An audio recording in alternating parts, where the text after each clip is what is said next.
Welcome to the Anti Noise Experience, podcast, endurance, noise, and random musings. It is Saturday night, September 5th, I think, 2020. Here in Bakersfield, California, it's supposed to be 108, 110. Nice. But got out this morning, did my walk, just out on the treadmill. Really like I'm a Garmin 245. I can run on the Swift, and it's pretty dang accurate, so that was good news. Speaking of some other good news, Sifan Hassan breaks 1 hour world record by 413 meters. That's over a lap, so she would have beat the other record holder by a lap.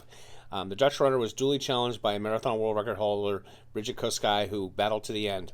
For the beginning of today's 1 hour race in Brussels, I think it was on Friday, there was no real doubt the women's world record was going down. Two main contenders, double world champion and double world record holder Sifan Hassan and marathon world record holder Brigid Kosgei, battling out almost to the bitter end. Hassan won with 18,930 meters further, and it was 413 farther than Thun's world records set in 2008. So it's been 12 years. In a shocking turn later in the evening, it was announced that Kosgei was disqualified for briefly stepping off the track onto the infield in the middle of the race. Hassan is a reigning world champ in both the 1,500 and 10,000, holds the world record in the mile and the 5K. It was phenomenal watching her last year. For some crazy reason, you couldn't do a 5K, 10K double. The races were just too close at the World Championships. So she won the 10K and she won the 1,500. I think she ran like super fast, like the last 1,500 was almost around 4 flat, which not a lot of Americans can just run that. And that was at the end of a 10K. So congratulations to her. She had run one of the Diamond League meets recently and dropped out about halfway. So obviously whatever was bothering her isn't now. And of course, Brigid Kosgei last year at Chicago just crushed a 2:14 marathon. And yeah, it's kind of sucks when we had a track meets and I used to coach, we'd have cones and, you step off the track, you do get disqualified. So unfortunately, good thing, I guess, is she didn't break any records, or that would have been even worse.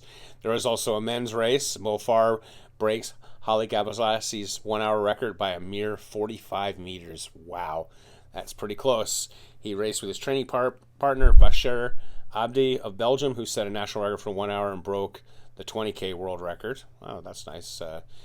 At his first track meet in over 3 years, multi-Olympic and world champion Sir Mo Farah set his first world record today at Brussels Diamond League, completing 21.33 kilometers in 1 hour, 45 meters further than the record that was set in 2007.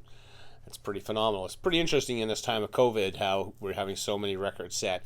Kind of goes to show you that I think, I often talk about, amateurs and definitely racing too much, but even the pros race too much. Of course, they kind of have to because they, want to get paychecks, and you can just shows you that, some training, focused training does provide benefits. His partner, Bashir Abdi of Belgium, who won the 10,000 European Championships in 2018 and who finished second in this year's Tokyo Marathon, stayed close to him throughout most of the race, briefly taking the lead in the last 5 minutes, as if giving his mate a target and temporarily relieving him of the relentless work required to run the distance. He ran 21.322, so he wasn't too far behind, and that was the national record for Belgium. He also broke the 20K record of 56.25.98 with a 56.20.02. That's when he was briefly in front of Mo Farah, so that's pretty awesome. Then there's another world record. Speaking of, just performances galore, Jepchirchir runs 105.34, smashing the women's only world record in Prague, and that's where, there were no men in the race pacing, and so she ran 105.34, pretty phenomenal time.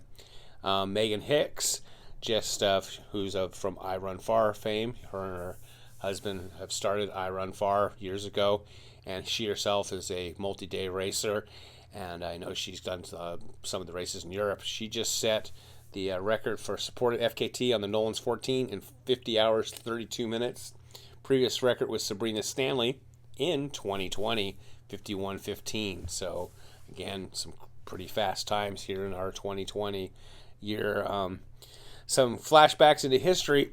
Mel Sheppard was a standout middle distance runner, winning 4 golds and 1 silver at 2 Olympic Games. Today, we celebrate Mel, born on this day in 1883. So it must have been like the first Olympics, because I know when Matt Sensuitz won in Brazil, we hadn't had a 1,500 meter runner since way back then. So congratulations to him.